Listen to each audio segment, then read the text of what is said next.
Song about a guy who seemingly hates the club he's at. It's a Paralyzer, Finger 11, Northeast PA's Classic Rock. Rock 107. Somebody who's about to hate the next minute and a half of her life is Kate. Why do we keep letting this guy in the building? I love the guy. Oh, my It's goodness. time for the epitome of masculinity, at least in his own mind. I'm Rock 107. Hey, Mr. Manly here with lesson number 620 in How to Be Manly. I formed a bucket list a couple years ago with my buddies. You may remember they satisfied their easy tasks last year while I parachuted out of an airplane. Well, this year, a much easier task for all of us, something we always wanted to do, go to Oktoberfest. Well, last week we were off to Munich. Quite an interesting story on our first night. We went out to enjoy a fine Bavarian dinner as we were in the mood to find our own St. Pauli girls. All of a sudden, there they were. 3 gorgeous St. Pauli girls. Long, blonde, braided hair. As ZZ Top would say, down to their fannies. They sat down by us and asked if we were in for Oktoberfest. We said yes, and then they introduced themselves to us. Not only were they practically identical, but their names, Ingrid, Ida, and Irma, made us feel like we were playing a game of 3-card Monte. Ingrid said we should all come with name tags because the only way to tell us apart is our birthmarks. As we all went silent, eyeing them up and down, we realized their birthmarks were not visible. We thought if we each took home one lovely lady, maybe in the morning we could play Connect the Birthmarks. Suddenly, Jim was hitting it off with Ingrid and Lou with Ida, which left me with Irma. I said, Irma, let's go outside, have some strudel, a ride on that magnificent Ferris wheel that Oktoberfest is known for, and then maybe go for a special brew. She said, oh yes, I love strudel with fruits or nuts, the Ferris wheel that takes me to a new high, and I always enjoy a special brew. I knew I could fulfill all of Irma's desires and do so in a manly manner. If you ever find yourself in a similar situation, follow along in your manly manual, page number 620, and repeat after me. Number 1, hey Irma, check out this strudel. Tell me what you enjoy more, the fruit or the nuts. Number 2, I'm not a Ferris wheel, but try giving this a ride. It's sure to give you a new high. Number 3, I'll show you my special brew. Have you ever had one with a head like this? Shortly after, as Irma exposes her birthmark, which is on her left heel, as she kung fu's you in your strudel's fruits and nuts, which gives you a lousy ride, as you're now face down in your own special brew, you'll realize just what kind of man you really are. Until next time, this is Mr. Manly saying be manly, and good day. Prospector, NEPA proud. Are we cool? Not really. I'm just not sure if NEPA is proud of him. Prospector on Rock 107. Breaking the news that's already broken. It's time for Prospector's Briefs on Rock 107. Merriam-Webster added 200 new words to make space. They got rid of words nobody uses anymore, like dictionary. AC/DC singer Brian Johnson turns 77 tomorrow. Nowadays, when he says, you shook me all night long, he's talking about his stool softener. Travis Kelce turns 35 tomorrow. You know, if Taylor lets him.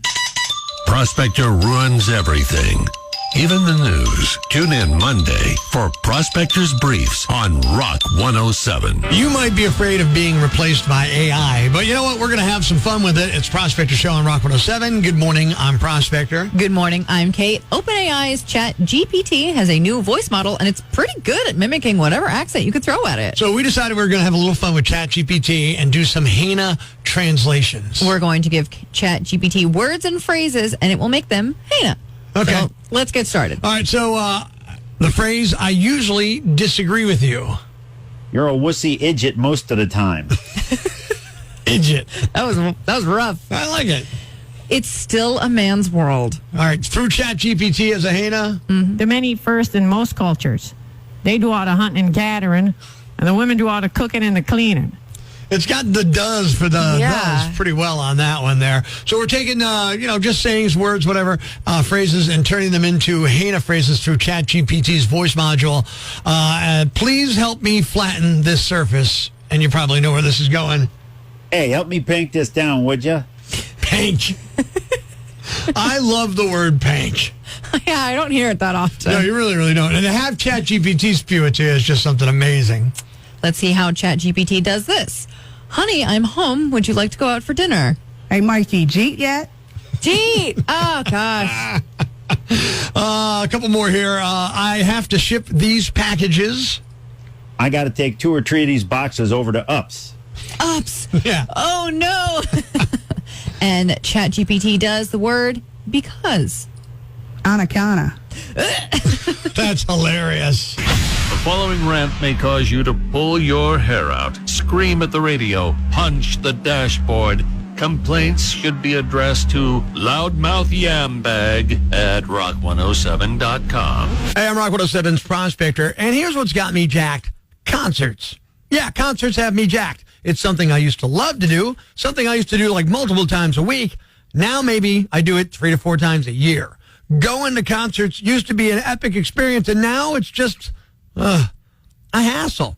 I miss the days when going to a concert felt like you were risking your life, you know? Back in the day, you'd be out there with a lighter, flicking it on during the show. Slow song comes on, you're standing there like a freaking campfire. You might burn your finger off, but you didn't care. That was the commitment. You wanted the band to know you cared. The band busts out Freebird, boom! The whole place turns into a human bonfire. You got one hand up high, risking second-degree burns, but you're like, I got to show Skynyrd I'm here, man.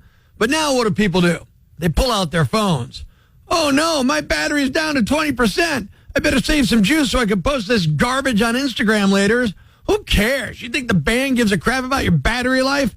It used to be like there were millions of mini Gene Simmonsons out there playing with fire. Now everyone's walking around like they're at a tech convention, checking their phones more than watching the band. It's a concert, not a freaking TED Talk on phone addiction. And another thing, the people, especially the ones who leave their seats to stand in front of your seat to record the show. Yeah, because I definitely shelled out $200 for a ticket so I could watch your shaky iPhone video of the concert that I'm trying to see live. Dude, get out of the way. Why do you think we have seats in the first place? It's not for you to stand there like you're directing a freaking Spielberg film in the middle of a Metallica concert.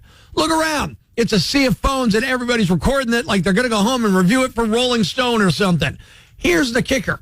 None of them ever watch the videos. You know, they don't. It just sits on their phone, taking up space, right next to the 14,000 pictures of their cat doing absolutely nothing. I say bring back the danger at concerts. Man, I miss the risk of losing a finger or searing your eyebrow off to show the band you cared. These days, it's just a bunch of people with neck strain from looking at their phones, filming their own mediocre experience. That, of course, assumes you can afford a ticket to the concert. That ain't easy. You got to sell a kidney just to see someone you kind of like. Like, sure, I like your music. Do I like it enough to skip rent? You buy a ticket and they hit you with 12 processing fees. What are they processing? My life savings? So since I can't win tickets from Rock 107, I guess I'm done going to concerts. I'm Prospector. I'm for the people. Who's with me? I gotta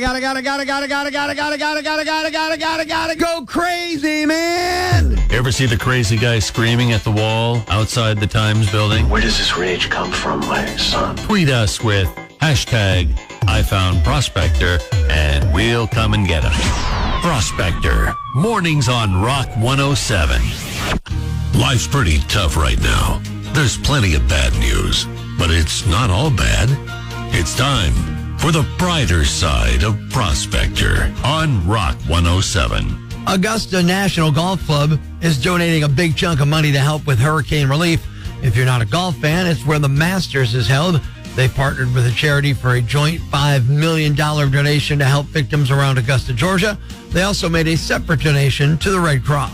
Thanks. We needed that. The brighter side of Prospector on Rock 107. Ladies and gentlemen, grab the kids, call your neighbors, and gather around the radio. It's now time to announce the winner of Prospector's Yam Bag of the Week, as decided by you at rock107.com. We uncover the most baffling, ridiculous, pathetic, cockeyed, laughable, preposterous blunders in the world of misdeeds. Nominee number 1. There's a reason you shouldn't name your kid Mickey Mouse, even if you're fine with them being ruthlessly bullied. A 7-year-old boy in the United Kingdom was denied a passport recently, and his parents were told it was because his name relates to a trademark or copyright. His name is Loki Skywalker Mulberry, and the Star Wars reference was intentional because he was born on May 4th. You know, may the 4th be with you. They were told they'd have to get permission from Disney or change the boy's name. The family wasn't hot on either of those options, especially because they weren't trying to get anything out of the name. They just thought it was fun. The story picked up steam, and eventually authorities emailed the family and said that a passport would be issued. It'd just been delayed. Nominee number 2. This certainly isn't going to speed them up. A Utah man was arrested last week after police say he fired a round through another driver's windshield because he thought the driver was going too slow. Drivers eventually pulled over to talk it out, and when the victim went to get back in his car, 38-year-old Capone Dixon fired a bullet through the windshield. The victim then followed Dixon, who fled to a Walmart. Security cameras recorded his license plate as he drove through that parking lot, and police used that information to identify Dixon. He was then spotted driving near his apartment, pulled over by police. He demanded to know why he was stopped. When told, he said he had just been defending himself. He was booked into jail for investigation of aggravated assault with a road rage penalty enhancement. Nominee number 3. Most of us know that we will be screened by security before getting on a plane. This guy evidently forgot. 60-year-old Olaf Seiler from Honolulu thought he could breeze through TSA at the Hilo International Airport with a bag full of goodies. Security saw something that looked like a pistol in his carry-on. Turns out it was an airsoft gun. No biggie, right? Except for the part where he also had a glass pipe, white powder, 27 baggies of fentanyl, a digital scale too, and just enough narcotics to take out an entire village.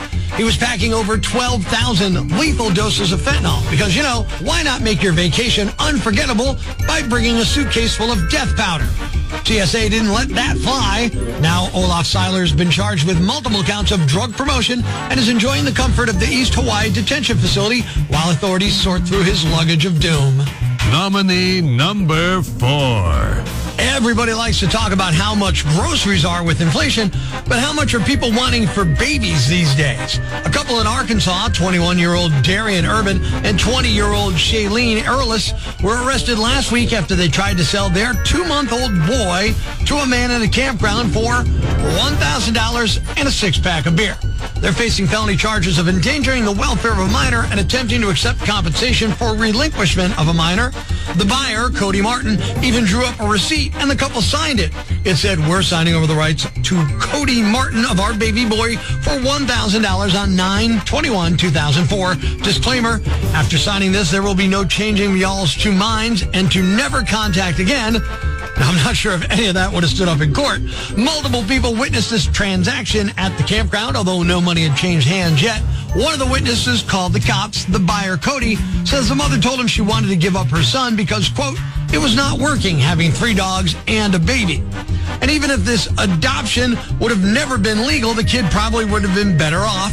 When the cops got there, though, a deputy called emergency medical services to transport the baby to a hospital for evaluation for signs of neglect. The child is now in the care of Arkansas's Department of Human Services. And the winner is the couple who tried to sell their baby for beer. You guys are the yam bags of the week and possibly the yam bags of the millennium. Stay tuned for all the nominees for Prospector's Yam Bag of the Day, weekday mornings on Rock 107. Thanks for listening to Prospector's Prime Cuts podcast. Be sure to catch us live weekdays from 5:30 to 10 a.m. on Rock 107 or online at rock107.com or the Rock 107 app, a free download for your Android or iPhone. Subscribe to the podcast on Apple Podcasts, Google Podcasts, Spotify, Stitcher Radio, or wherever you get your podcasts so you never miss Prospector's Prime Cuts.